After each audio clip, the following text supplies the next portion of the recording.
Savolda takror shunday deyildiki, viqorli ovoz sohibi bo'lishlik uchun musulmon kishi nimalarga amal qilishlik kerak yoki nima qilsak o'sha viqorli ovoz bo'lamiz. Nima viqorli ovoz? Viqorli ovoz bu o'sha xush ovozlik, go'zal tovushlik, sadosi mungi chiroyli bo'lishlik degan. Chiroyli ovoz egasi bo'lishlik uchun nimalar qilamiz? Birinchi, tajvidli bo'lamiz. E'tibor qiling. Tajvid ahkomini mukammal bilamiz. O'zini ahlidan, ulamolaridan, qorilardan o'rganamiz. Kama unzila, ya'ni Qur'on qanday nozil qilingan bo'lsa, qonuniga ko'ra, qoidasiga ko'ra shuni o'rganamiz. Betajvid hech qachon viqorli ovoz bo'ladi demak. Betajvid xush ovoz bo'lganligingizni qadr emas. Kimlardir musiqaga qiziqadiganlar eshitishligi mumkin. Ana u qori zo'rda deydi. Biz o'zimiz bilamiz muxlislarimizdan betajvid, ya'ni tajvidi zaif bo'lgan qorilarni maqtab turadi-da. Maqtagani 100 kishi bo'lar. Lekin ummat qancha? Ne degan millionlarmiz. Millionlagan ummat o'zi uni qabul qilmaydi. Chunki u Qur'on payg'ambar alayhissalatu vasallamga tushgan Qur'on bo'lmayapti. Shuning uchun ham hamma qalbni kasb qila olmaydi. Ya'ni hamma qalbni, quloqni o'ziga bura olmaydi. Xush ovozlikdagi birinchi shart, azizlar, e'tibor qiling, tajvidga amal qilishlik kerak. Lekin undan ham avval bir amal bor, uni aytaylik. Niyat. Sizni niyatingiz to'g'ri bo'lmasa, xush ovozlikni hech ham o'rganmang. Ya'ni hech ham xush ovozlikka harakat qilmang yoki xush ovoz bo'laman demang. Nega? U sizni boshingizni yeydi. E'tibor qildingizmi? Buni hech kimdan eshitmagansiz oldin, qarang. Xush ovozlikda niyatingiz to'g'ri bo'lmasa, demak, birinchi so'zimizni oldik. Birinchidan tajvidga amal qilish emas, xush ovozlikda birinchi niyatimizni soflashimiz kerak ekan. Alloh uchun. Go'zal kalomini ummatga, bandalaringga go'zal qilib yetkazishligim uchun Allohim riyodan meni qo'rigin, menga shu ovozni bergin, niyatim butun olamga Qur'onni eshittirish deng. Kelishdikmi? Niyatingizni sof-sof oldik. Agar niyatingiz boshqa bo'lsa nima bo'ladi? O'sha xush ovozlik sizni boshingizni yeydi. Boshingizni yesa nima qiladi? Nima bo'ladi? Tamom bo'lib yana ayting. Kimdir aytsin yana? Ha? Nima bo'ladi? Dindan chiqqandan keyin nima bo'ladi? Odatda u dindan chiqarmaydi, jahannamga kirgizadi to'g'ridan-to'g'ri. Yana qarang, xush ovozlik riyo uchun qilinsa, jahannamga birinchi kiruvchilar safiga qotilasiz. Chunki payg'ambar alayhissalatu vasallam salasun dedilar, 3 ta. Avval man tusa'aru bihimun nar dedilar. Do'zax o'ti, ya'ni do'zax otashi, do'zax olovi birinchi ularni olib kirilib do'zaxga, jahannamga va ularni tanasini o'tin qilinib, ularni tanasini issig'i bilan jahannam qizdiriladigan toifa 3 toifa dedilar. Ular islom ummatdan bo'ladi. E'tibor qiling. Shularning birinchisi kim? Alim yoki qori. Nimaga? U chunki u liyuqal annahu alim. Chunki u o'qibdi, bechora ilm olibdi. Bechora Qur'onni o'rganib, kasetalar internetlarda to'ldirib, hammadan boyaga like olibdi. Lekin like'lari odamlar ichida mashhur bo'lish, odamlar ichida uni olim, qori, xushovoz, Abdul Bosit, Abdul Samad desinlar, Sudayshdan ham zo'r bo'ladi deya odamlardan maqtav uchun o'quvdi. Keyin nima qiladi? Alloh taolo o'zini huzuriga olib kelib hisob-kitob qiladi va unga ne'matlarni e'tirof qildiradi va o'sha paytda ham u kazzob, yolg'onchi bo'lar ekan. Allohni ko'ra turib, Allohning huzurida yolg'on gapiradi. Men senga xush ovozlik uchun, ya'ni senga ovoz berdim. Nima qilding u ovoz bilan? Desa, u aytadiki, har joyda sen uchun o'qidim der ekan. Alloh taolo va malayikalari kazzabda der ekan. Sen yolg'on gapirding, yolg'onchi der ekan. Sen kazzob der ekan. Odamlar meni palonchi xush ovozli qori desin, meni palonchi ulug' bir shayxul islom olim desin deya ilm o'qiding va haqiqatda shu bo'ldi deydi. Ana endi deydi, farishtalarga aytadi, farishtalarga yuzini yerga ishqalab olib bu xorlikda. Qarab, qo'lni qayirib otib yorsa bir xorlik. Lekin eng xorligi oyog'ini tepadan qilib, yuzini yerga sudralib jahannamga otiladi. Shuni demak 3 toifani birinchisi kim ekan? Birinchisi o'sha odamlar uchun, odamlarni o'sha o'ziga qaratish uchun, odamlarga maqtanish uchun ilm olgan yoki Qur'on o'rgangan, Alloh asrasin, boyagi xush ovozligimiz niyatimizga qaralar ekan, niyatimiz buzuq bo'lsa, o'sha jahannamni qizitadigan o'tinga aylanamiz ekan. Albatta eshitgansiz. Keyingisi qaysi desa, keyingisi bir saxiy boy edi, Alloh unga davlat bergan edi, ammo davlatini odamlar uni hatomtoyda, bu kishining qo'li ochiqda, ha u kishi bunaqada, bu kishi shunaqangi bir mardda deb aytishlari uchun nafaqa qilgan edi. U ham jahannamga birinchi kirgiziladi. Jahannamni o'sha qizishi, yana ham yonishi uni badani o'tin qilinib, jahannam uni sababidan qizdiriladi.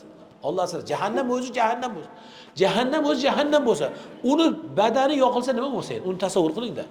Va nima edi? Uchinchisi bir shahid. Allohning yo'lida qon bergan, jon bergan edi. U ham yolg'on gapiradi. Alloh o'zini huzurida Alloh so'rayapti. Nima qilding?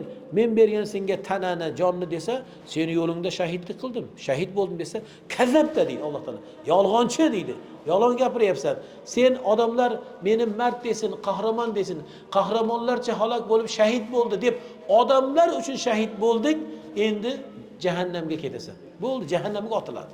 Alloh asrasin, demak, hozirgi xush ovoz bo'lishlik uchun, viqorli ovoz bo'lishlik uchun birinchi niyatimizni to'g'rilaymiz, Alloh uchun deya ixlosda o'qiymiz.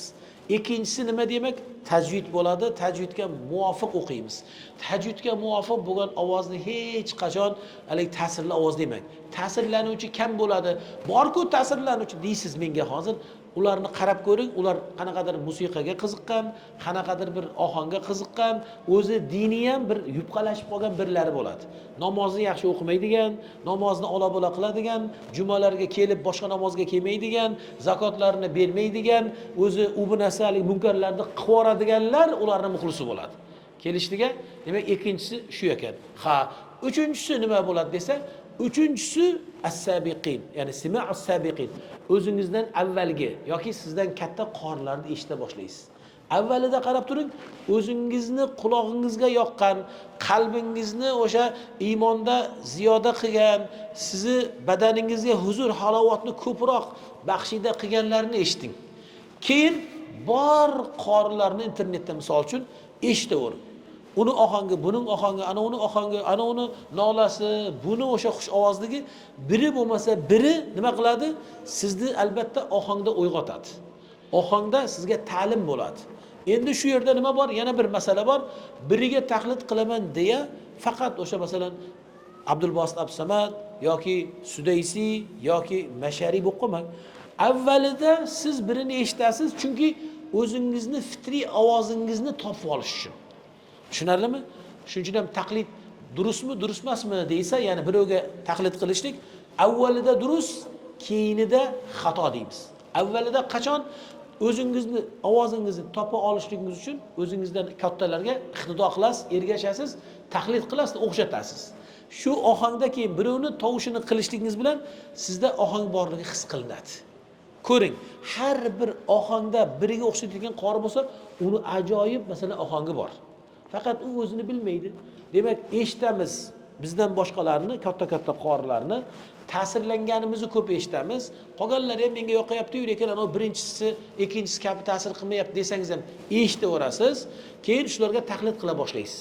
Taqlid qilib keyin zo'r taqlidchi bo'lganingizdan keyin masalan qaysi bir qoriga bo'ldi, o'zingizni ovozingizni qidirasiz shu ohangda.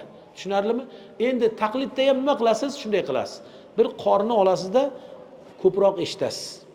Keyin oyat-oyatga bo'lib o'qiysiz. Masalan, Mahmud Xoliq Husari keldida Bismillahirrohmanirrohim desizlar, qisqa-qisqa. Keyingi oyat qaysi bo'ldi? Alhaakumut takathur. Orqalardan qaytarasiz. Alhaakumut takathur. Hatta zurtumul maqabir. Qaytarasiz. Orqalardan. Qani bo'lak-bo'lak qilib, qisqa-qisqa qilib qaytarasiz. Uzun o'qigan oyatini qaytaraman demang, chunki uni o'xshatishingiz qiyin bo'ladi. Qisqa qaytarasiz. Va yana qarang, eng o'sha taqlidning, o'sha xush ovozlikning sizga singadigan bir zamoni tishlik bir zamoni. Kechalari kechalari hatto yostig'ingizni kiygan payti ham qo'yib qo'yasiz. Iloji bo'lsa o'sha tovush bilan uxlaysiz. Tushunarlimi? O'zingiz qolgan paytingizda eshiting, bu yana ham sizga singib kiradi. Yoki jamoat bilan bo'lsa ham eshitasiz, sizga singib kiradi. O'qiyotgan paytda orqasidan siz ham hirgoya qilib imkon qadar yarim emas, %5%, 0.5%ni o'xshatsangizda o'xshatishga harakat qilaverasiz. Lekin shu joyda muhim nuqta, hech ham umidsiz bo'lmang. Nega? Bir kuni keladi o'xshab qoladi. Agar o'xshamasa ham, ha, Alloh menga shuni iroda qildi deng. E'tiqodingizda shunga ishoning. Agar menga xush ovozlik berilsa-da, keyin men nima bo'lib ketishim mumkin edi? Yo'ldan chiqib ketishlik mumkin edi. Meni muxlislarim ko'payib, qoraka, to'rga o'ting, mehrobga o'ting, qoraka bizda bugun ziyofat, qoraka Qur'on o'qib bering, qoraka, mana sizga siz sovg'a, mana sizga palon bo'lib, qoraka bir kuni nima bo'lib qolishi mumkin? Nafsini quli bo'lib qolishligi mumkin edi. Alloh hakim zot, biluvchi, sizga xush ovozlik durustmasligini, sizni dindan chiqaradigan, jahannamga o'tin qiladigan bir xush ovozlik holat bo'lsa, unda Alloh sizni to'sgan bo'ladi. Tushunarlimi? Agar o'xshamasa-da umidsiz bo'lmang, quvoning, bir kun o'xshaydi deng, o'xshamay qolsa-da ovozingiz xush ovozlik bo'lmasa, ha, Alloh buni iroda qilmabdi, chunki orqasidan menga falokat kelishligi mumkin deng bo'ldi. Tushunarli bo'ldimi? Marhabolar.